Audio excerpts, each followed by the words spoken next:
Have you ever had one of those nights where the more you wanted to sleep, the harder it actually got to fall asleep? Or nights where you were exhausted after a long day, but instead of closing your eyes, you reach for your phone and you tell yourself it's just for a few minutes, and before you know it, it's been an hour, maybe even two. This used to happen to me so often that I finally had to stop and ask myself, why do I keep doing this? When I did that, I started noticing patterns in my sleep habits, and that's when I figured out what I was doing wrong. So by the end of this video, you'll have 5 simple steps to reset your sleep habits and actually look forward to bedtime instead of fighting against it. And let's be real, consistency isn't always easy, especially if you're working long hours, raising children, or juggling a hectic schedule. But here's the good news. You don't need to strive for perfection. Even small, steady shifts can reset your rhythm and make sleep much easier. Because fixing your sleep cycle isn't just about willpower or discipline. It's about setting up the right system for it. And the system starts long before your head even hits the pillow. It actually begins with how you fuel and move your body throughout the day. If you're new here, hi, I'm Kriti, and on this channel I share practical insights and mental frameworks to help you build consistent habits that actually stick. Let's dive in. Sleep starts during the day. What if I told you the quality of your sleep at night has less to do with your bedtime routine and more to do with how you eat and move during the day? I used to think the secret to better sleep was all about nighttime hacks, things like aromatherapy or cutting out blue light an hour before bed.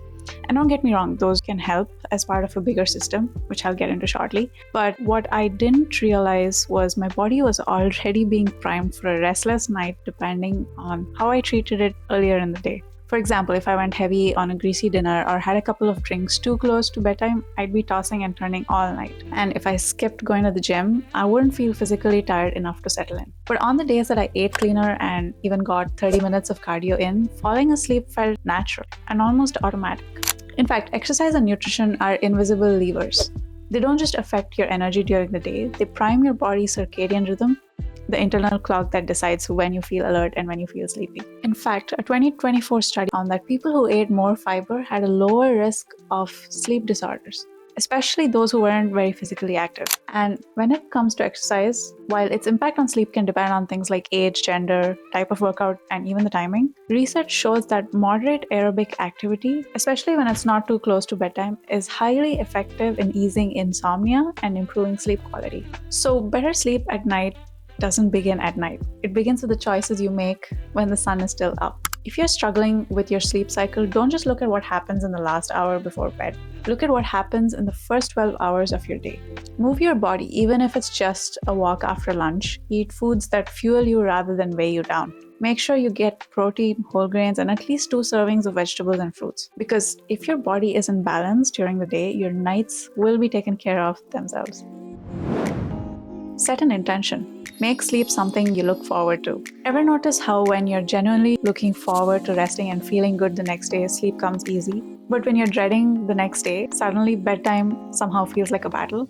For the longest time, my nights were spent resisting sleep, not because I wasn't tired, but because I didn't want the day to end. The truth is, I wasn't satisfied with how my days felt, so I delayed sleep as a way to squeeze in more me time. And now there's actually a term for this, and you've probably heard it before. It's called revenge bedtime procrastination. It's when you delay sleep just to claim back a little freedom because you weren't satisfied with your day. And honestly, it feels good in the moment, like you're doing something for yourself, but the cost shows up the next morning. You're feeling groggy, unfocused, and already behind before the day even starts. So what changed for me was shifting the story I told myself about sleep. Instead of treating it like an obligation, like I should be asleep before 11 p.m., I started setting an intention to sleep so I would feel clear-headed, have better energy, and focus the next day. And when I did that, I actually started looking forward to sleeping. In fact, a study found that people with a positive, gratitude-oriented focus before bed fall asleep faster and report better sleep quality because it reduces negative pre-sleep thinking. In other words, your mental framing before bed can directly influence your body's ability to rest. Think of it this way. Sleep isn't wasted time, it's invested time. Here's a simple practice you can do. Before bed, set an intention. It could be as small as, I'm going to rest now so I can feel sharp in tomorrow's meeting, or I'm giving myself sleep so I can show up better for myself or people I care about. Your brain needs a reason to stop chasing stimulation, and intention gives it one. Pause and pick. Have you ever told yourself just 5 more minutes and suddenly it's 1:30 a.m. in the morning? Yeah, sometimes I'd climb into bed at a decent hour, intent to sleep, and then grab my phone. I'd scroll through Instagram or YouTube, and by the time I finally put my phone down, I wasn't just tired, I was also having trouble falling asleep. This is also a type of bedtime procrastination at its core. It's like you're stealing time from your future self to make up for what you feel like you missed during the day. And again, this goes back to why setting an intention is important. By developing a gratitude mindset, you shift your focus to the wins of the day, not the stress. So you don't feel like you need to fight sleep in the first place. The way I broke the cycle wasn't by trying to quit my phone cold turkey, it was by adding a pause. The moment I felt the urge to keep scrolling, I asked myself, would I rather have 30 more minutes of half-conscious screen time or wake up tomorrow feeling great? That one question gave me just enough space to choose the better option. Remember, every late night scroll is like taking out a loan on tomorrow's energy, and the payback sucks. So try this tonight. Don't fight the urge to scroll, but instead practice that pause that gives you a choice, and over time, those choices add up to a consistent sleep rhythm. Building a wind down routine.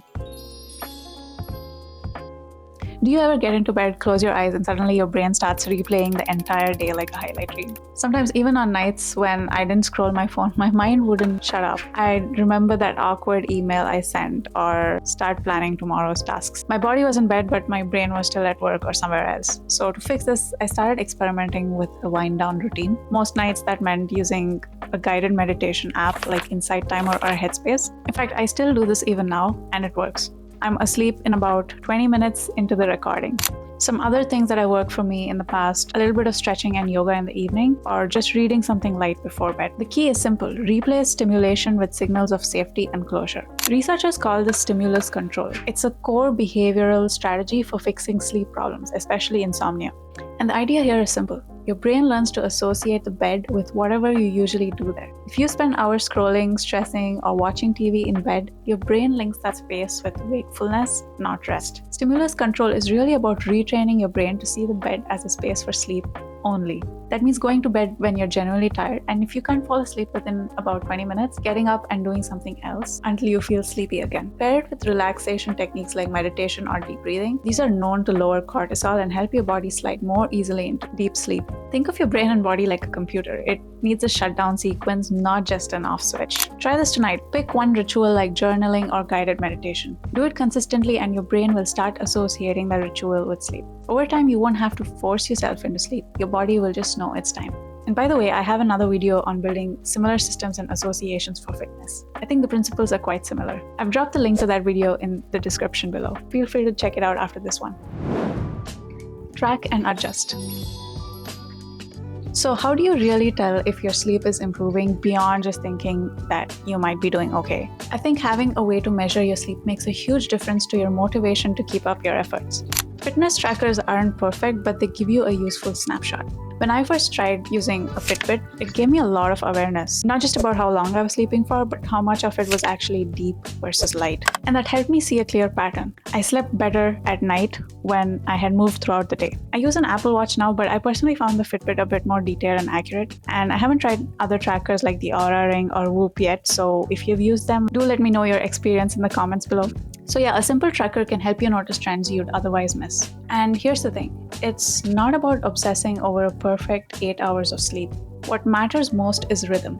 This article published in health.com highlights how keeping a consistent sleep schedule and aiming for roughly 7 to 9 hours of sleep can actually lower your risk of cardiovascular disease. I've linked these articles in the description below for your reference as well. So try not to chase the perfect number of hours. What matters most is consistent, high-quality sleep that matches your body's natural cycle. So to sum it up, sleep isn't just recovery, it's preparation. It's the foundation of productivity and it's what makes you sharper at work, calmer with your family, and more resilient to stress. So let's pull all this together. If you want to maintain a consistent sleep cycle, remember, fuel and move. Sleep starts during the day with exercise and food. Set an intention. Give your brain a reason to rest. Pause and pick. Break doom scrolling with one simple question. Build a wind down routine. Signal to your brain that it's safe to shut down. Track and adjust. Find your rhythm and see what works for you. So instead of scrolling until your eyes burn tonight, try one of these steps. and see how it feels tomorrow. Because good sleep, like anything else, is about building small, consistent choices that compound over time. If this resonated with you, let me know in the comments. And if you have experimented with trackers or routines or even supplements, do share your experience. I'd love to hear what's worked for you. Thanks for watching, and I hope tonight you actually give yourself the rest you deserve. I'll see you in the next video.